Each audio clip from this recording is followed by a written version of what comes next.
अक्लों को क्या कर रखा है? अंधा कर रखा है, ताकि मसीह के कलाम की रोशनी हमारे दिलों तक ना पहुंचे। अगर दिलों तक रोशनी पहुंच गई तो ये लोग तो शफा पा जाएंगे। इब्लीस का तो ये मंसूबा है, लेकिन मसीह यसू का क्या मंसूबा है कि वो जिंदगी पाए और क्या करें जी, कसरत की जिंदगी पाए। और कितनी कितनी थोड़ी सी जिंदगी जी, हाँ, लंबी जिंदगी पाए। अभी मैं खुदा के कलाम की शिफा के बारे में आपको बताना चाहता हूं। दूसरा सलातीन और उसका 5 बाब।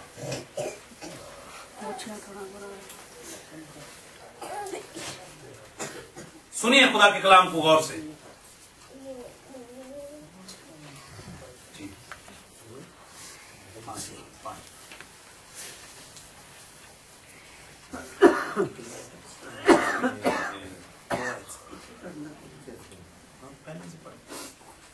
और शाह ईरान के लश्कर का सरदार नमान अपने आका के नजदीक मुअज़्ज़ज़ और मुकर्रम शख्स था, क्योंकि खुदावन ने उसके वसीले से ईरान को फतह बख्शी थी।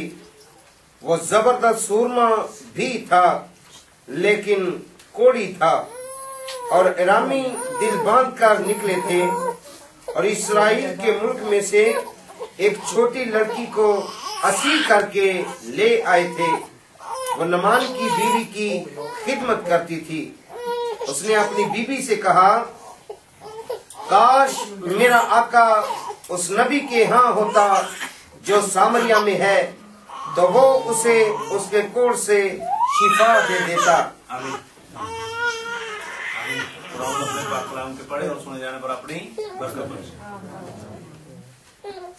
गलत डायरेक्शन और राइट डायरेक्शन, गलत रास्ता और सही रास्ता। अब सही रास्ता बताने वाला कोई जरूरी नहीं है कि वो फादर जी ही होन या बिशप साहब ही होन, वो ही सही रास्ता दस सकते रहे। नहीं, खुदा बहुत दफा छोटे छोटे खादमों से भी अपना काम लेता है, जो डायरेक्शन सही बता देते हैं। ठीक है, जो रास्ता सही बता देते हैं। आगे अपनाना ये आपकी मर्जी है। अब हम देखते हैं कि शाह आराम के लश्कर का सरदार, जिसका नाम क्या था जी? नमान। क्या नाम था जी उसका? ये एक बड़ा सूरमा था और बहुत सी जंगों में इसकी कारकर्दगी बड़ी अच्छी थी, जिसमें फतहयाबी इसने हासिल करवाई थी पूरी कौम को। और ये इसकी वजह से बादशाह की नजर में बड़ा मकबूल शख्स था। बल्कि ये कह लें कि आज के दौर का वो कोर कमांडर, आज के दौर का कोर कमांडर उस वक्त का सरदार था, लेकिन इस वक्त का कोर कमांडर। और कोर कमांडर के पास कितनी अथॉरिटी, सूबेदार कह लें, मेजर कह लें, लेकिन उसके पास अथॉरिटी होती है या नहीं होती थी? होती है ना, अथॉरिटी होती है। तो इसके पास भी बड़ी अथॉरिटी थी, लेकिन था क्या? कोड़ी था, सिपा सलार, लेकिन था कोड़ी। और अपने कोड को छुपाता कैसे था? अपनी वर्दी की वजह से, क्योंकि उसने वर्दी जब पहनी होती थी तो उसके जिस्म का कोड हर शख्स को नजर नहीं आता था, लेकिन था कोड़ी।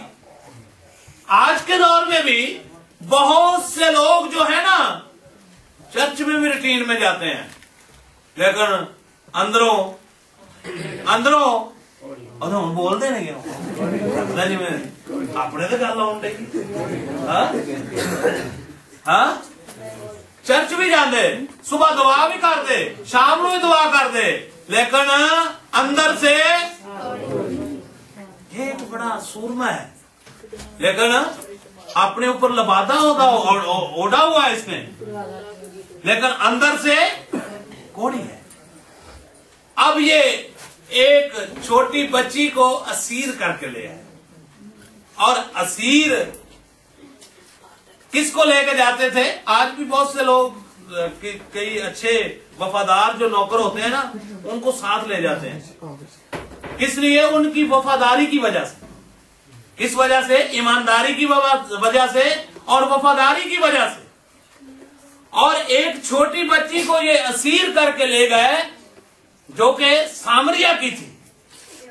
अब उस बच्ची ने जब उस कोढ़ी को देखा तो उसने, उसकी जो नमान था, उसकी बीवी की खिदमत करती थी, उसने अपनी बीवी से कहा कि काश मेरा आका कहाँ होता जी? कहाँ होता? सामरिया में, जहां पर मर्दे खुदा है। और वो उसको क्या करता जी? वो उसको क्या करता? वो उसको शिफा देता। अब जब ये बात सुनी तो जो बीमार शख्स होता है ना, उन्होंने दसन की देर होंगी है, फलानी जगह लै जाओ इनू फड़ के, ये शिफा हासिल करनी है। तो कई डायरेक्शन गलत दे देंगे ने। बाबा बड़े दम करता है, एक गंढा दिंदा है, बस वो 8 दिन रखना तू अंदर ही। जितना जितना वो सुकता जाएगा ना, तो तू ही अल्लाह के सुपुर्द होता जाएगा। तू ही अल्लाह के सुपुर्द होता जाएगा।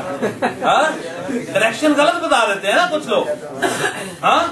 लेकिन कुछ, इस बच्ची ने उनको एक राइट डायरेक्शन बताई। कौन सी डायरेक्शन बताई?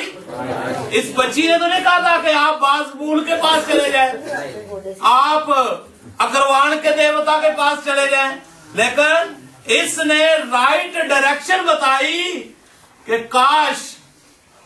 काश मेरा आका सामरिया में होता, जहां पे मर्द खुदा है, और वो उसे इसकी कोढ़ से क्या करता जी? इसकी बीमारी से क्या करता? इसकी बीमारी से इसको शिफा देता। अब ये बात जब उसकी बीवी को मिली तो बीवी तो चाहती थी कि मेरा खामद किसी तरीके से सही हो। साथ कई बीवियां नहीं है बेचारियां, पैर पुट्ठे ही मरंदे बड़ा लड़ता गया चुल दे कोल बह के। लेकिन नमान की बीवी ने बड़ी फिक्रमंद थी, कहने लगी, अपने उसने खामद से बात की। उसने कहा कि ये छोटी बच्ची जो है ये बात कह रही है। और वो जो नमान था उसने क्या किया? उसने कहा ये तो कोई बात ही नहीं है, ये तो कोई इतनी बड़ी बात नहीं है, क्योंकि जो बादशाह है वो तो मेरा बड़ा जानने वाला है। मैं उससे रुका लेकर जाऊंगा, मैं उससे खत लेकर जाऊंगा, और जाकर मैं शाह इस्राइल के पास चला जाऊंगा और शाह इस्राइल को कहूंगा कि मुझे शिफा दे। अब इसने, क्योंकि ये सिपा सलार था, ये बादशाह के पास चला गया। कहां चला गया जी?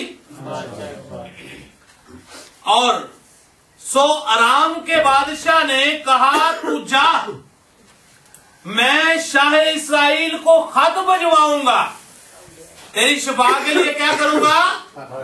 खत भिजवाऊंगा ताकि तुझे शिफा हो जाए। ठीक है, लेकिन शिफा किसमें है जी? जो मैंने पहले आपको सबसे पहले बताया, किसमें?